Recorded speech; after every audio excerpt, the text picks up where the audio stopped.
Hola, buenas tardes para algunos, buenos días para otros aún. Estamos en el episodio número 8 Entre Cerveza y Fundadores, que nació como un espacio de personas que compartimos experiencias similares en emprendimiento de base tecnológica. Hablamos de nuestros dolores, de nuestros aciertos y esperamos con la experiencia de cada uno aportar a nuestro ecosistema emprendedor y así provocar que cada día más gente se atreva a emprender. En esta octava edición de nuestro podcast hecho por fundadores y para fundadores, donde buscamos compartir experiencias de nuestra mirada, de una manera cercana y amena. Y hoy vamos a presentarle, adicionalmente quiero presentar a mi amigo personal e intransferible, Guillermo Andrés Salcedo. Amigos, saludos a todo el mundo. Bueno, pues darle la bienvenida a cada una de las personas que están escuchando esta octava edición de Entre Founders y Cervezas. Hoy traigo a un caballero, un ser humano espectacular que tuve la fortuna, Lucho, de coincidir con él acá en Bogotá durante diferentes eventos. Una persona a la cual admiro mucho y que yo sé que en este espacio cortico vamos a saber más de la historia de él, de su startup y nos va a compartir uno de todos esos consejos en esa sabiduría y esa trayectoria que ya viene recorriendo con su compañía, Lucho. Él es Kenny Silva, founder and CEO de Apruve. Y lo dejamos primero para que se presente el mismo y nos hable un poco de cuál es el nombre real, de dónde viene. Luis, muchísimas gracias por la invitación. Andrés, con esa introducción me pones un reto tremendo para estar a la altura. Ven, aprobé. Te quiero contar un poquito sobre ese nombre, sobre por qué aprobé. Muy pocas veces en la industria financiera recordamos momentos felices. Y uno de ellos es cuando nos entregan esa primera tarjeta de crédito, ese crédito. Y cuando a uno le entregan ese primer producto financiero, uno que dice, aprobé. Buenísimo, Sí, sí, buenísimo. Y buenísimo. cuéntanos, Kenny, Kenny, ¿tú Dime, perdón. qué es lo que hacías antes de llegar acá y qué te hizo llegar hasta fundar el startup? ¿Cuál es tu pasado? ¿Cómo llegaste acá? Bueno, ¿cómo llegué acá? Yo creo que como muchos llegué por casualidad. Yo fui banquero durante 10 años, trabajé en los principales bancos de Colombia en posiciones C-level y de un momento, durante la pandemia, uno de los presidentes de esos bancos me llamó y me dijo, ven, Kenny, debido a todo lo que está sucediendo en el mundo, necesitamos hacer un recorte de oficinas, de las oficinas que están a tu cargo, un recorte del personal que está a tu cargo y la verdad eso me tocó el corazón. Me tocó el corazón saber que en un momento tan fuerte de la historia yo tenía además que decirle a personas que era su única fuente de ingreso que pues teníamos que despedirlas, teníamos que recortar oficinas. Entonces dije, tengo que hacer algo. Sé que estoy en el negocio correcto, pero también sé que estoy en el lugar equivocado. Entonces, como que ese sacudón de vida fue el que me llevó a emprender con un par de socios increíbles este proyecto que hoy es una realidad. Aprobé. Buenísimo. Oiga, Oye, yo ahí tengo una pregunta, Kenny, discúlpame, Lucho, y sí, dale. es, solamente ahí, Lucho, hay algo interesante, y es ese insight de haber pasado yo digo que uno de los sistemas más cuadriculados, que es la corbata, la camisa blanca, el traje, el vestido, y hoy acá lo estamos viendo con un busito sencillo, Con un hoodie. tranquilo. O sea, ojo que el cambio que hizo Kenny no es un cambio que cualquier persona asimila, porque ya tiene unos estatus, ya tienes un camino, una trayectoria. Kenny, esa parte emocional de pasar de grandes cargos a arrancar desde la calle, a convencer a esos usuarios, a esa gente, a hacer el trabajo de calle. ¿Qué se sintió a ti después de, creo que son 10 años, Kenny, que llevas dentro de la industria financiera? Así es. Como decimos en Colombia, literalmente me tocó remangarme la camisa, ponerme las botas y salir a la calle a vender. Como fundadores, lo primero que uno tiene que hacer es salir a vender para escuchar a sus clientes y entender que lo que asumía era un problema, en verdad sea un problema real, lo que a través de las startups se está solucionando. Eh, ¿Cómo me sentí? Me sentí bien, la verdad. Me sentí bien en el tema de comenzar a usar. Hoy en día me he visto todos los días con ropa de Aprobé. Siento que porque voy a patrocinar o a promocionar otras marcas.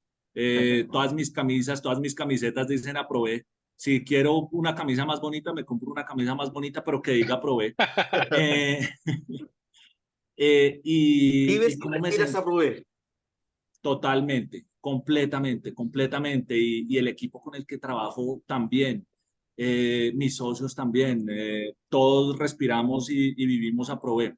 ¿Cómo me sentí desde, tu pregunta va un poco también desde el ego?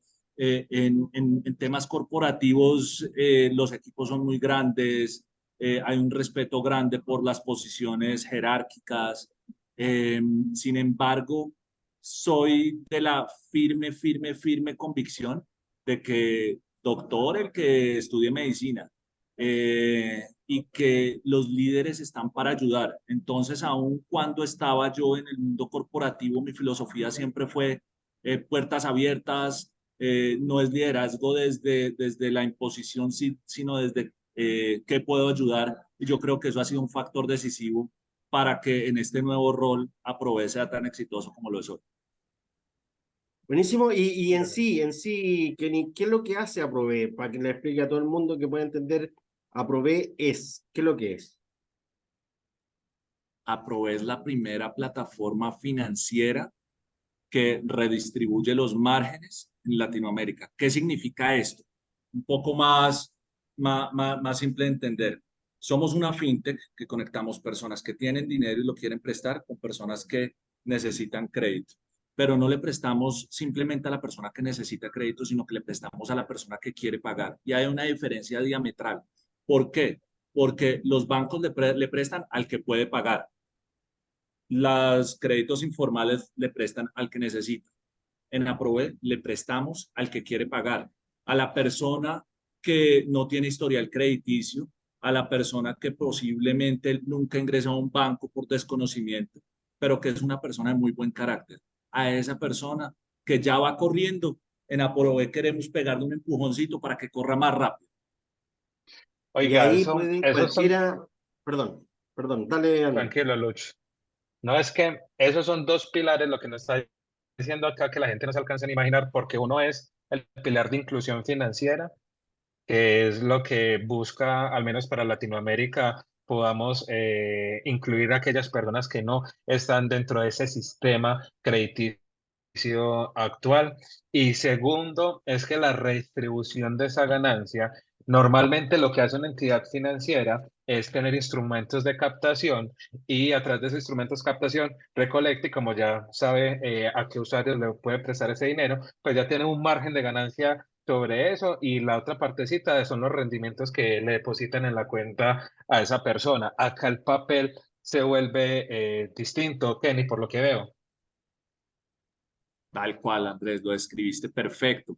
Y es que les cuento, Aprobé en un crédito normalmente que se solicita a través de nuestra plataforma, la tasa es siempre por debajo de una tasa de una tarjeta de crédito, entonces uno en tasas somos competitivos y aún cobrando menos que una tarjeta de crédito, quien presta la plata va a recibir más que cualquier producto financiero ofrecido para un banco en términos de inversión.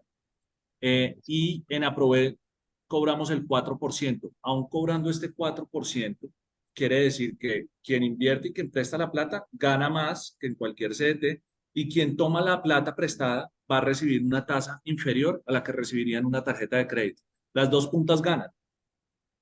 Pero hay algún Total. requerimiento mínimo, es decir, me imagino que alguna persona que está en el buró no puede pedir por ese lado, porque de otro modo, ¿cómo garantizan la evolución del dinero? Qué buena pregunta, Luis.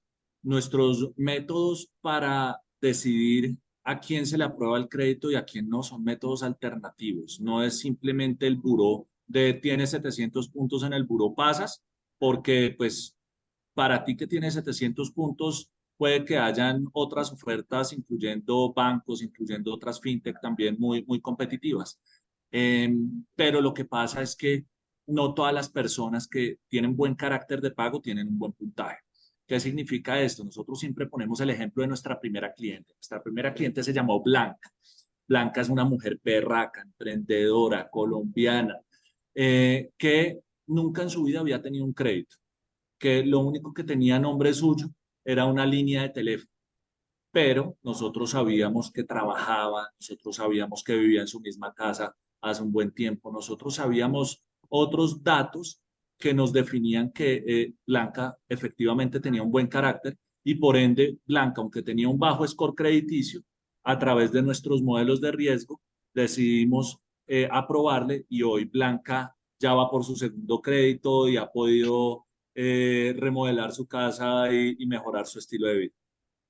Muy buenísimo. Lucho, es que mira algo interesante y es que, o sea, ese modelo de riesgo predictivo, porque al fin y al cabo se vuelve un modelo de riesgo predictivo, se empezó a utilizar mucho en Venezuela. No empezó allá, pero se ha utilizado en diferentes países, uno de ellos es Venezuela, y donde, claro, o sea, la gente por ese nivel de riesgos, lo que dice Kenny es realmente pues como la base, los fundamentos de hacer ese modelo predictivo, y es como, ¿qué tengo yo ahora y cómo puedo ir aumentando ese cupo? Me imagino que proporcional al tiempo de acuerdo al comportamiento de pago, pero se le da una entrada inicial desde el día cero, ¿cierto? Creo que de pronto, pues, Kenny, eso coge mucha base de usuarios, pero también coge la base de usuarios que son los jóvenes, en teoría, ¿cierto? Y yo recuerdo, Lucho, yo alguna vez intenté prestar dinero para educación a jóvenes, que era lo que yo hacía, y yo me empecé a averiguar cómo se podían hacer esos modelos de predicción para poder incluir a estos jóvenes. Que ojo, hoy el sistema financiero no los está incluyendo, ¿cierto? Sino que son soluciones como la de Kenny que lo están logrando. Que a partir de esa solución que trae Kenny, Lucho, vas a trabajar en la generación que en 10 años, o sea, cuando tengan 30, 31, son las personas que probablemente pues que ya estén trabajando, que tengan una vida financiera, pero ese primer paso te lo dio a Prove y que es una forma también, Kenny, de fidelización a largo tiempo, porque eso no es una relación de un crédito, un microcrédito como cualquier entidad financiera, sino que la clave tuya también está en el tiempo, Kenny, me imagino. Correcto, correcto. Acá en Colombia, solo el 15% de las personas en edad para tener un crédito han accedido a él legalmente. Y esa cifra en Latinoamérica es homogénea en la mayoría de los países, a excepción de los que ya tienen una penetración del sistema bancario más alta. ¿Eso qué quiere decir? Que en Latinoamérica hay muchas personas ya con billeteras digitales, de depósitos simplificados, pero aún no lo suficiente con acceso al crédito. Y en Aprove, esa es una de nuestros propósitos, lograr que más personas accedan al crédito, evaluándolos de manera diferente y garantizando que pues paguen porque hay otra persona detrás que está apoyando ese sueño, pero que también está incluyendo sus ahorros para invertir. Buenísimo. Oye, y cuéntame, me imagino que ya no hay mucha gente bancarizada y eso es en general en Latinoamérica. ¿Cómo hacen el tema para los pagos? ¿Tienen que ir a pagar con cuponeras? ¿Cómo? No, no, trato de entender el sistema bien, perdón, pero lo que pasa es que aquí en Chile funciona, acá todo el mundo tiene una cuenta básica que es lo que le llaman acá la cuenta RUT. Entonces, todos de una u otra manera están bancarizados. Pero entiendo que en muchos otros países, y entre ellos Colombia, mucha gente no está bancarizada. ¿Y cómo hace el tema para hacer los pagos, para comprometerse? ¿Tienen que irlo a pagar por caja? ¿Cómo es el sistema? Te voy a contestar, pero primero voy a decirte, Luis, que acabas de definir uno de los dos más grandes retos que tiene Aprove. El primero es la educación financiera y el segundo es la educación tecnológica. Entonces, ahora que me preguntas por los pagos, haces referencia a la tecnología y por eso traigo a colación esos dos que son nuestros dos más grandes retos. Actualmente en Aprove tenemos una billetera, una billetera de depósitos simplificados dentro de Aprove, a través de los cuales nuestros clientes, usuarios pueden recargar su billetera y pagar desde Aprove. Sin embargo, pues como lo mencionaba, uno de nuestros retos es enseñarles a recargar la cuenta y a pagar. Así pues que realizamos un convenio con la empresa de giros de Colombia que tiene más de 25.000 puntos, en donde cualquier usuario puede ir y pagar en efectivo en alguno de estos 25.000 puntos a través de esta alianza. Perfecto, buenísimo, ahora entiendo perfecto. Oye, cuéntame una cosa, el impacto social que tiene esto es gigantesco. ¿Cómo recibió el mercado, autoridades, todo esto? Me imagino que es una muy buena fuente de referencia como para mercadeo, para el marketing. Tiene muy buena llegada porque el impacto social es tremendo.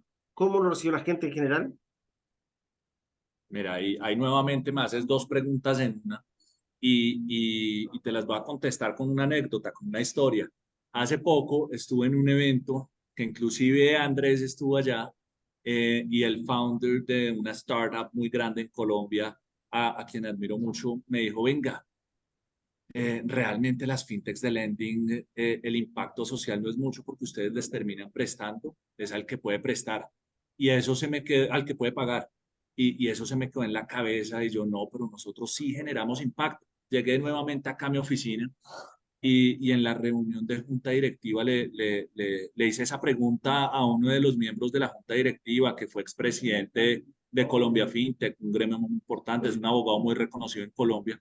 Él me dijo, Kenny, yo difiero completamente de la posición de este founder que te dijo que nosotros no hacemos impacto social, nosotros sí hacemos impacto social. ¿Por qué? Porque es que solo el 15% de los colombianos, él fue el que me dio esta cifra, tiene acceso a un crédito y es lo mismo que pasa en Latinoamérica. Porque los bancos y muchas de las otras fintech tienen la llave muy cerrada en sus temas de riesgo para que las personas accedan al crédito. Entonces nosotros sí estamos haciendo porque le estamos prestando a personas que Absolutamente, no reciben absolutamente. créditos.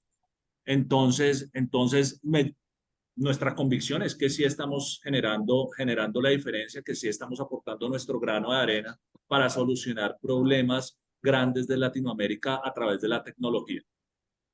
Ahora la haces bien. La segunda pregunta que, que me, que me haces, eh, ¿cómo recibió el mercado a Prove?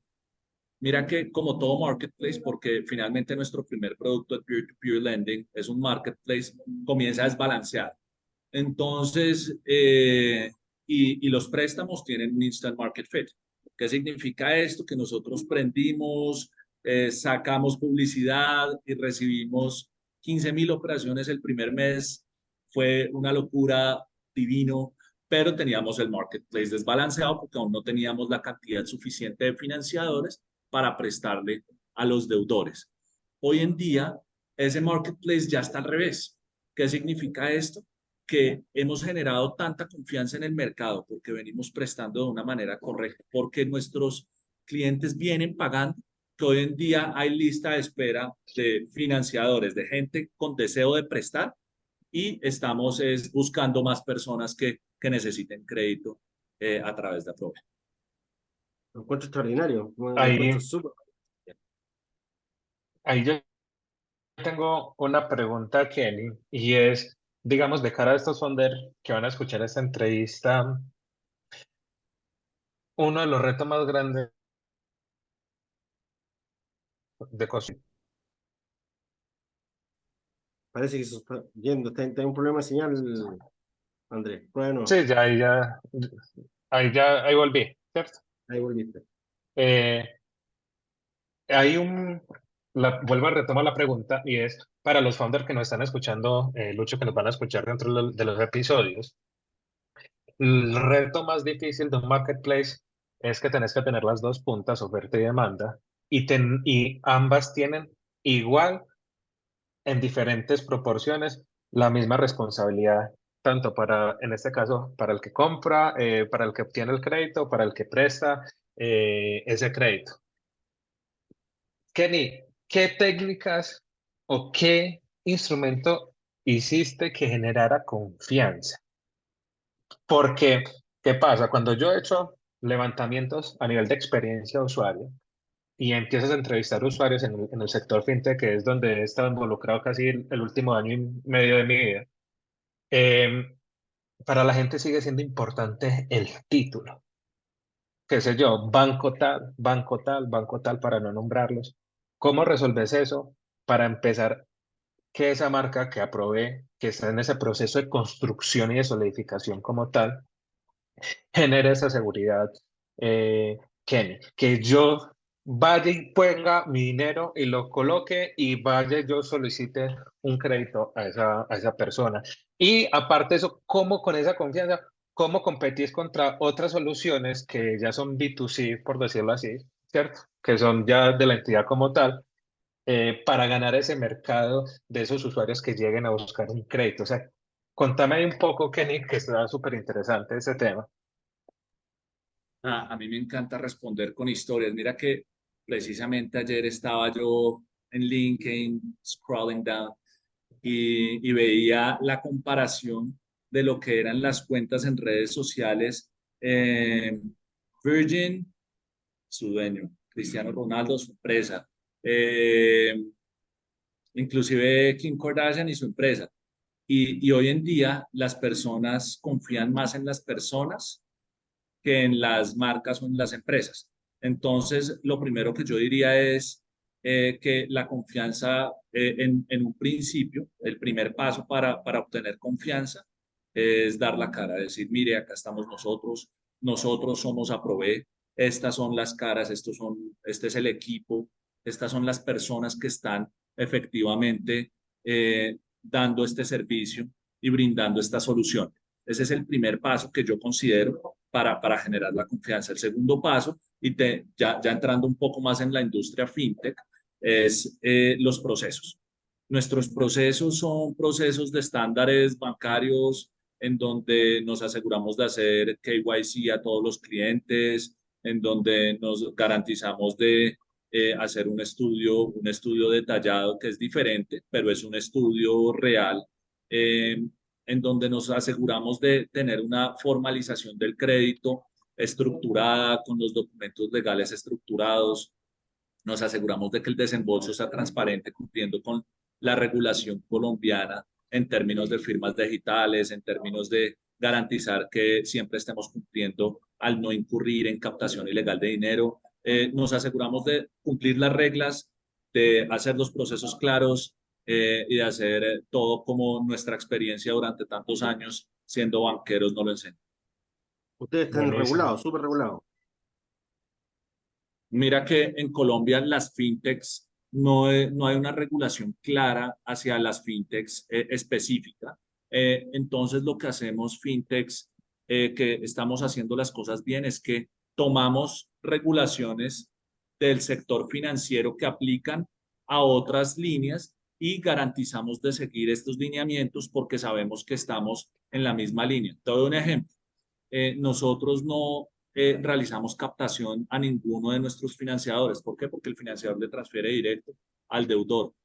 Por ejemplo, a los bancos los rige la tasa de usura, que es la tasa máxima de colocación en Colombia, y a las financieras también, aunque a nosotros no directamente, lo cumplimos. Por ejemplo, el crowdfunding dice, cuando usted le va a prestar a múltiples financiadores a una persona, tiene que cumplir con esta regulación. Nosotros garantizamos que los matches sean uno a uno. Entonces, entendemos muy bien la regulación, la aplicamos, así la superintendencia financiera no nos pida reportes directamente. Esos son negocios, Luis, en los que sí o sí tenés que tener una experticia legal, porque tenés Seguro. que tener, sí, o sea, literalmente acá son esos equipos donde realmente la experiencia, el conocimiento importa, porque es un tema ya no necesariamente regulado, pero sí vigilado, y que básicamente esa es la garantía del por qué Kenny y todo su equipo con esa experticia de años dentro de la industria financiera pueden saber qué, en palabras castas, con qué toro, a qué toro ponerle las astas, cómo manejar eso. Pues creo que de pronto no sería como la mejor comparación para los animalistas que nos escuchan, pero sería una forma de analogía de saber cuáles son esos retos que hay que enfrentar y cómo lo vamos a hacer para lograr ese objetivo con lo que ya ellos tienen, Lucho. Kenny, ¿tenés pensado a futuro entrar a ser neofinanciera? ¿Te pensás quedar acá? ¿Qué tenés pensado para el futuro de Aprove? Andrés, ya tenemos listo nuestro segundo producto. Nuestro segundo producto que es BNPL. Este BNPL sale al mercado el 22 de julio. Sale en alianza con dos empresas líderes en cada una de sus industrias en Colombia, con contratos firmados donde el BNPL de Aprove va a tener una exposición en 17 millones de transacciones al año. Entonces, es algo que nos tiene trabajando a doble ritmo. Yo digo que un año en Aprove es como 7 años en la tierra. Acá las cosas pasan a toda. Entonces, sí, salimos con un nuevo producto a finales de este mes. Ese Oye, BNPL es el Buy Now, Pay Later. Así es. Compre ahora, ok. pague después. Perfecto, buenísimo. Oye, cuéntame una cosa, ustedes son, tú y dos cofundadores más, ¿cierto? Somos 4 cofundadores.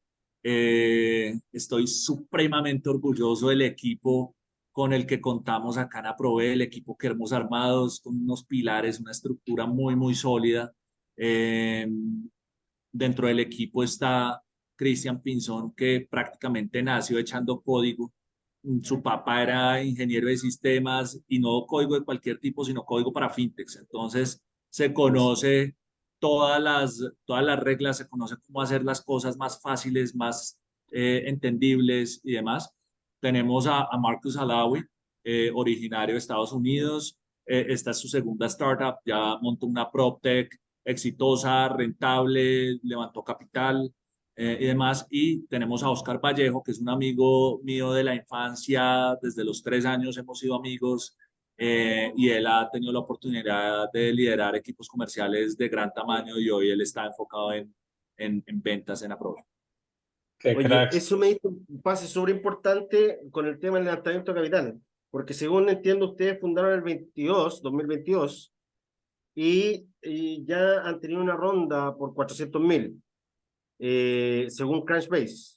Esto es información pública, por eso lo digo, ¿ya? De acuerdo, Eh, sí, señor. Cuéntanos un poco cómo fue eso, cómo va, qué tienen planificado levantar más ronda y para qué sería. Claro que sí. Esa primera ronda, $400.000 más $1 millón en fondeo. Con eso iniciamos. Hemos logrado ejecutar esos recursos muy bien, colocar los recursos muy bien. Eh, Hoy, prácticamente 14 meses después, estamos nuevamente en ronda. En este preciso momento abrimos el 1 de junio y ha tenido una acogida espectacular, espectacular, espectacular. Venture Capital de Estados Unidos, Venture Capital de Latinoamérica han estado interesados y pues nada, estamos en esta tarea que es una tarea siempre retadora. ¿Nos puedes contar más o menos cómo fue el proceso? ¿En qué momento? Desde el momento en que decían, ¿sabes qué? Usamos el primer 1.400.000, tenemos que levantar ronda nueva para hacer esto, esto y esto. ¿Cómo es la concepción desde que tú dices, vamos a levantar ronda, y cuál es el proceso que seguiste hasta ahora? A nivel de consejo, Kenny, como para los fundadores que nos están escuchando y necesitan de pronto estructurar un poco mejor, o que ni siquiera saben de esa estructura, ¿verdad, Lucho? Hay muchos que no saben nada. Bueno, este es un tema así, así de ancho, es una pregunta súper, súper amplia.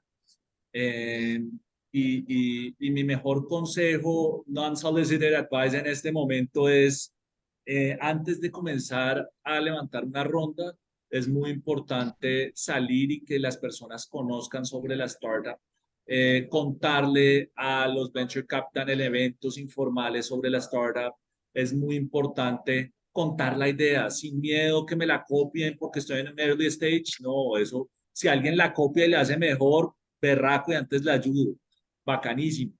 Eh, ¿Por qué siempre salir a contar antes inclusive de comenzar a levantar la ronda? Yo le hago esta analogía a varias personas que me han preguntado, es porque uno cuando quiere decirle a una mujer que si quiere ser su novia, o cuando uno no le dice en la primera cita, uno primero la conoce, la invita a almorzar, conoce a su familia, entiende si hay feeling y después si le dice, hey, ¿quieres ser mi novia? Pasa lo mismo con los venture capital. Primero conózcanme, primero conozcan mi empresa, primero escucha algún referido, primero que te hablen también de mí, que me conocieron en otro evento y mire lo que está yendo a todas partes y lo conocen. Y ahí sí, como diríamos en Colombia, pídanle el cuadre, pedirle la plata. Entonces yo creo que ese es como el principal factor que se debe tener en cuenta antes de decidir abrir o iniciar una ronda de inversión. De resto, pues, ahí ya si quieres, let's narrow it down y hablemos un poco más puntual. Sí, de hecho, ¿cuáles son los principales? Por ejemplo, la primera ronda que hiciste tú, me imagino que fue de ángeles, o partiste directamente con VCs. La primera ronda fue Ángeles, fue Friends and Family, fue personas que creían y conocían en nuestra trayectoria, fue personas también a las que les demostramos que estábamos full time en la empresa y total investor en la empresa, que creíamos. Acá yo creo que lo principal es demostrar que se cree en el negocio, demostrar que se cree en la empresa, porque solo cuando un founder se la cree de corazón, es capaz de convencer a las demás personas para que también crean en la empresa. Entonces, los primeros que deben invertir siempre en su negocio deben ser los mismos founders, tiempo, dedicación, e inclusive recursos si es posible. ¿Y hoy cuánta gente es? Listo. En la primera ronda fueron 4 entre Ángeles y Friends and Family. ¿Y tu equipo en general, tu equipo de trabajo? ¿Cuánta gente tienes tú trabajando en Aprove? Ok, ok. En Aprobé, en este momento somos un equipo de 22 personas, en donde estamos fuertemente apalancados por un equipo de tecnología que son unos cracks, liderados por Cristian.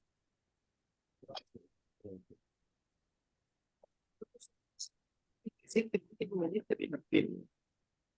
Luis, te estoy perdiendo, no sé si Sí, Andrés, si lo escuchas bien. Luis, creo que te estamos perdiendo con el micrófono. ¿Por ahí me escuchas? No, Aún se te escucha escuchamos mal. entrecortado.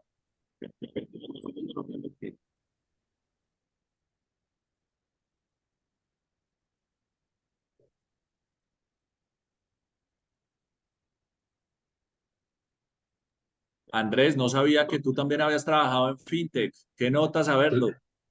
Sí, Kenny, digamos que yo duré muchos años haciendo educación, pero a medida que hacía educación yo tenía mi empresa de software, ¿cierto? En esa empresa de software yo me dedicaba, era a básicamente atender público extranjero, pues no me gustaba trabajar mucho con empresas nacionales porque pagaban muy poco en promedio, pues o sea, era más esfuerzo por menos dinero, mientras que cuando trabajas en Estados Unidos o en Canadá, em, tenías mejores ingresos por menos tiempo.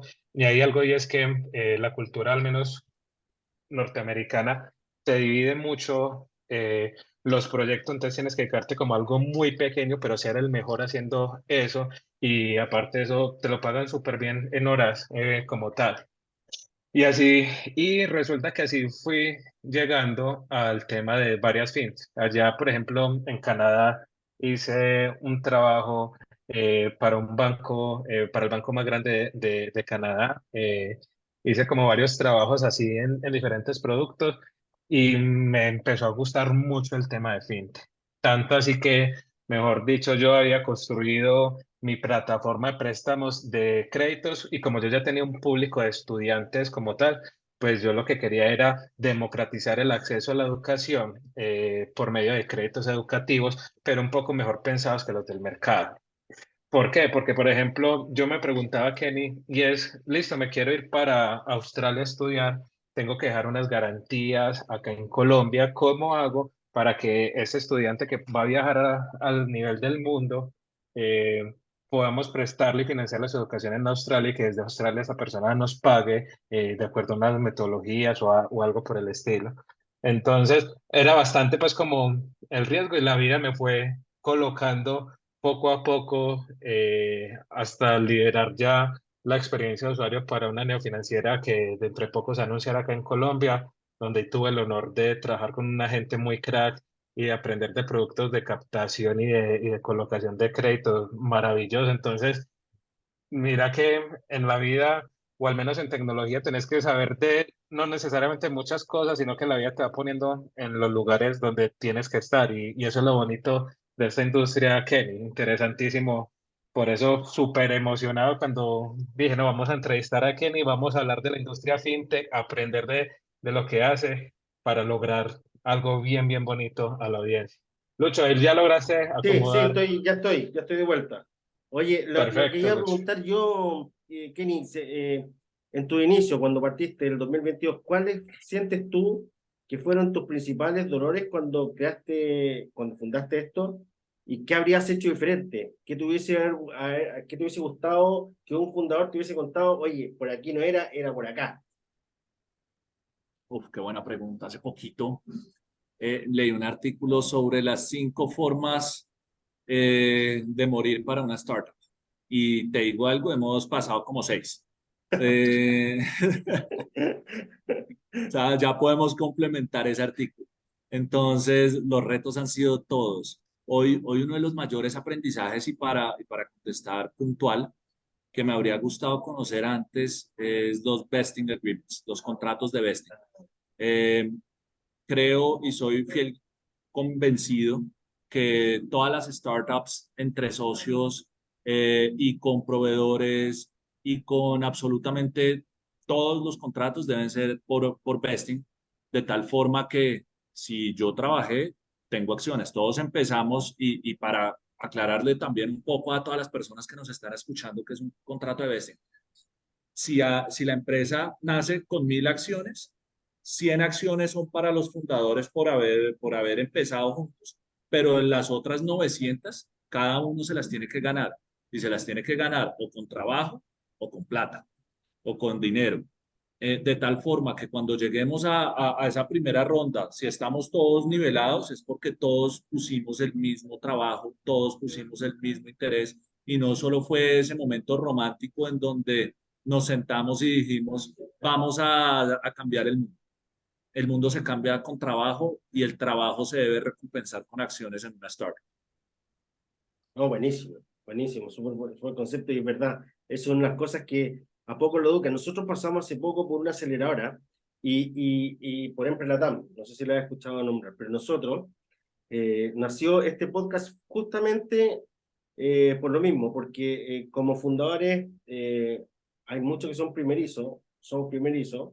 En el tema tecnológico, este es mi primer emprendimiento en base tecnológica. Y hay muchas cosas que uno desearía que alguien lo hubiese dicho antes. ¿Te fijas? Entonces, con esa intención nació este podcast para que nosotros mismos, los que vienen delante de nosotros, nos van enseñando y nosotros a su vez los que vienen detrás, como te decíamos en un principio, para que la gente aprenda. Pero en base a eso, ¿cuáles son los principales hitos para Prove el año, lo que queda el 2023-2024? ¿Viene expansión, otros países, otros productos? ¿Qué tienes para Prove en este momento? Mira, para contestar esta respuesta me la enseñó a contestar un venture capital. Y si alguna vez escucha este podcast, Guaira, esta respuesta me la dieron ustedes. Hoy en día, los venture capital dicen, no, tenemos que ser rentables, tenemos que buscar la rentabilidad, tenemos que ser más parcializados y hacia este lado. Sin embargo, y como venía el discurso hasta el año pasado, tenemos que crecer exponencialmente, tenemos que, no importa si al principio no somos rentables. Y Guaira nos dijeron, venga, eso debe ser un balance. Y tienen toda la razón.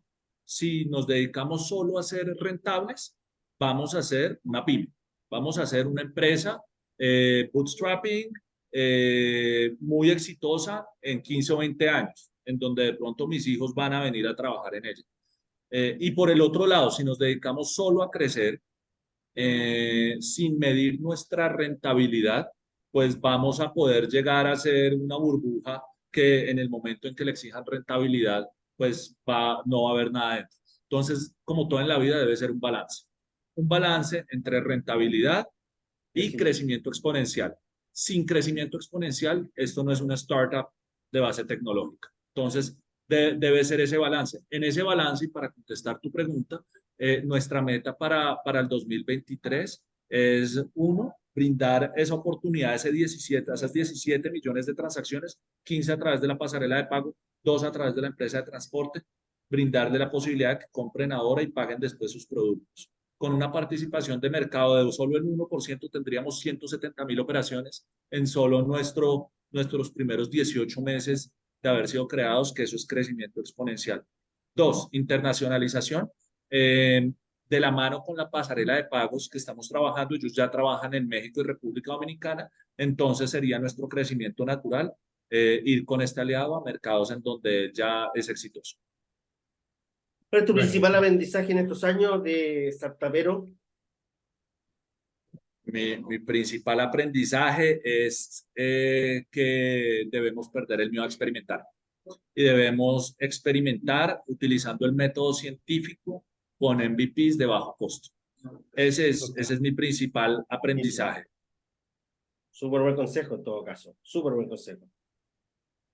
Ahí hay algo interesante y es, Kelly, también cómo te lo tomó tu familia, ese salto dentro de eso, porque es que no solamente es tanto este riesgo, a mí me interesa también mucho pues como el tema personal, porque digamos que emprender es un sub y baja de desniveles emocionantes increíbles y ¿qué papel ha jugado ahí tu familia, tus amigos, tus socios con eso, Kenny? Uf, eh, uno como emprendedor paga para trabajar. Entonces, después de haber recibido pago por trabajar durante 10 años, es un cambio importante. Definitivamente se necesita el respaldo de una familia atrás para saber que eh, se está trabajando es por cumplir un sueño que llegue a impactar y que llegue a generar ese granito de arena para que las cosas sean mejores en Latinoamérica. Cuando ese propósito está claro y ese propósito se transmite de forma coherente a la familia, y se recibe el apoyo de la familia, el único resultado posible es el éxito. Buenísimo, buenísimo. Oye, en las rondas anteriores, ¿cuáles fueron los instrumentos de financiamiento? ¿Fueron SAFE? ¿Fue equity? ¿Cómo lo hiciste? Somos fieles seguidores de Y Combinator. No estuvimos en Y Combinator por recomendaciones también de otros founders exitosos que nos dijeron, venga, que nosotros los aconsejamos y los llevamos de la mano y les damos los mejores consejos que aprendimos allá. Eh, Utilizamos SAFE, siguiendo pues las buenas recomendaciones de esta increíble aceleradora. Usamos el modelo de SAFE de Y Combinator, que es público, está en la página de ellos, para los $400.000. Y utilizamos Notas convertibles. el fondeo si es con contratos de fondeo de capital estructurado. Perfecto. ¿Y eso significó que tuviste que armar la empresa en Estados Unidos, en Delaware o algo así? Sí, señor, Ese tal es un cual. procesazo. Pero ahí mira que nos ayudó muchísimo Marcus, porque Marcus, al ser de Estados Unidos, al ya tener sus empresas constituidas allá, pues normalmente las empresas contratan registered agents para poder poner las direcciones y demás. Marcus pues tiene allá sus primeras startups, entonces constituirlas fue un camino en el que nos ayudó bastante la experiencia de ya tener un second time founder dentro de la empresa.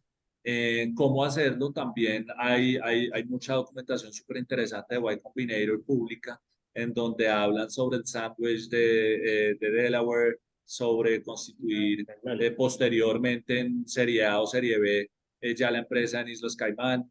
Hoy en día aprobó esta constituida en Delaware y tiene 2 subsidiarias en Colombia. Mira, ¿y el flip se demoró mucho? El flip se demoró mucho, no. Mira que nosotros en 2 meses estábamos constituidos. Ah, buenísimo, Sí, buenísimo. señor. Buenísimo, súper bueno. Esos son datos que uno tiene que compartir para que los compañeros fundadores también no tarden mucho, porque ese es el proceso. Yo he escuchado algunos, de hecho, escuché en un podcast donde Hackmetric comentaba que se demoraron mucho en hacer los flips, había sido un enredo, pero justamente esto, como tú dices, el de haber tenido un second time founder dentro del equipo facilita mucho las cosas. Y esto es lo que nosotros queremos comentar a la gente, a los founders que nos escuchen de aquí en adelante, que hay rutas fáciles, más fáciles que otras, o sea, nada es fácil, pero que es más simple o más expedito para realizar. Entonces, ese es un súper consejo. Y tú armas la sociedad en Delaware o donde sea previo a la ronda, no durante la ronda y no posterior a la ronda, porque si no atrasa mucho el proceso. Háblanos un poquito de eso.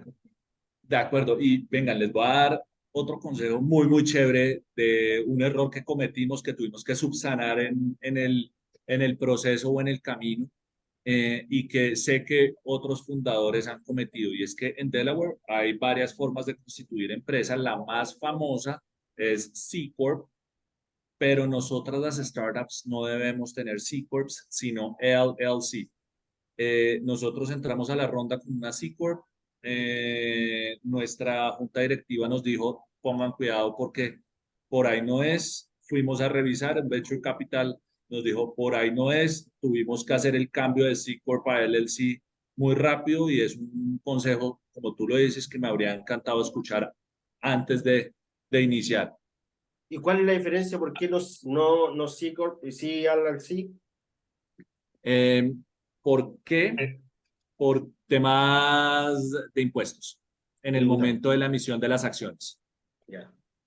También creo que, o sea, por ejemplo, a nivel de Colombia, para los que nos escuchan de acá de Colombia, la LLC es como esas sociedades de responsabilidad limitada, ¿cierto? Entonces, ahí hay también como ciertas responsabilidades de cara a esas inversiones. De alguna otra forma, se reduce también el riesgo para esos inversionistas como tal, porque es la responsabilidad limitada a realmente pues como a la participación accionaria y dependiendo del tipo de acción también que tengan cada una de estas personas. Pues si no estoy mal, así lo entendí yo.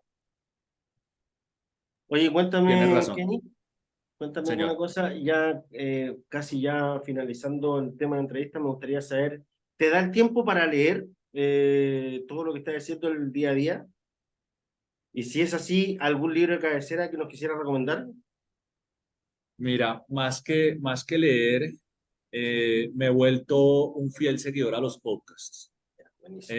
Me gusta escuchar este tipo de podcast. Considero que mi forma de aprender la entiendo mejor cuando me cuentan historias, cuando las escucho, y considero que esta nueva alternativa de encontrar otros fundadores, otras personas que han pasado por el camino que estamos recorriendo en este momento, me genera un valor enorme.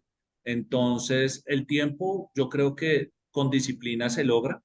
Lo estoy dedicando más a temas de podcasts. Algunos podcasts recomendados es Masters of Scale, del fundador de LinkedIn, uno increíble.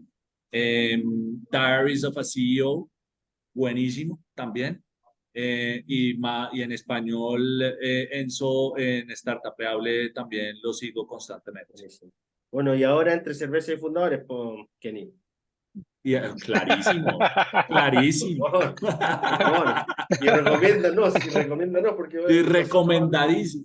de hecho, pronto venimos con la ronda ya de entrevista también a algunos VC reconocidos que justamente para contraponer miradas eh, sobre los mismos hechos. O sea, porque el tema del fundraising dentro de nuestra labor diaria de fundadores es fundamental. Y por Dios que tenemos que aprender. En eso es muy importante estar atentos. Es nuestro deber como fundadores saber y estar preparados para una ronda.